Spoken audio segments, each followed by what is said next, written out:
Tuloy-tuloy pa rin ang biyahe ng mga barko sa Batangas. Mahaba na rin ang pila ng mga cargo trucks at pribadong sasakyan na babiyahe ng paprobinsya. Live mula sa Batangas, may unang balita si JP Soriano. JP! Igan mga kapuso, nag-uumpisa na pong magsidatingan yung mga kababayan nating pasahero dito sa passenger terminal sa Batangas Port na babiyahe sa iba't ibang probinsya. Gaya naman nakikita natin nga nakapila bumibili ng ticket papuntang Calapan Oriental, Mindoro. Maliban kasi Igan sa mga fast craft o yung mas maliliit na barko na hindi mo na pinayagang bumiyahe dahil nga sa alon na epekto ng Bagyong Leon ay tuloy ang operasyon at biyahe ng mga roro at mas malalaking barko na may biyahe papunta sa iba't ibang bahagi ng Mindoro, Romblon, Aklan at Capiz. Kaya simula kagabi hanggang ngayong umaga, Igan, mahaba ang pila ng mga cargo trucks at iba pang pribadong sasakyang babiyahe ngayong araw.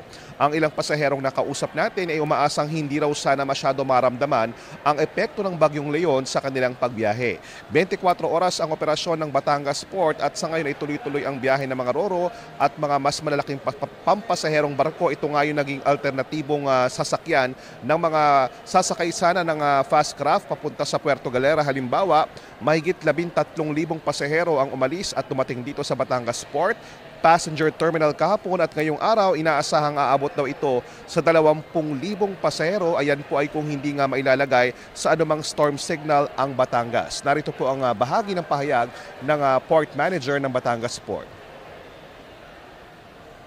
Magbantay dun sa weather bulletin ng Pag-asa. No? Kasi talagang hindi man Coast Guard mo na nagsususpend, alam natin, sa karanasan natin, pag nagkaroon ng typhoon signal, wala po talagang biyahe sa Batangas Port. Hindi po kayo makakatawid kahit po araw na araw, basta may typhoon signal, hindi po aalis ang barko. At syempre ang pinagdarasal po ng mga pasahero dito ay walang storm signal na dumating sa Batangas kasi the moment na mangyari yan, gaya nga nasabi ng port manager, ay walang biyahe. At sa mga oras na ito, makulimlim pero hindi naman po umuulan at hindi naman po malakas ang hangin pero may medyo maalon pong napapansin tayo doon sa pantalan dito sa Batangas Port. At yan muna ang latest, balik muna sa iyo, Igan. Maraming salamat, JP Soriano.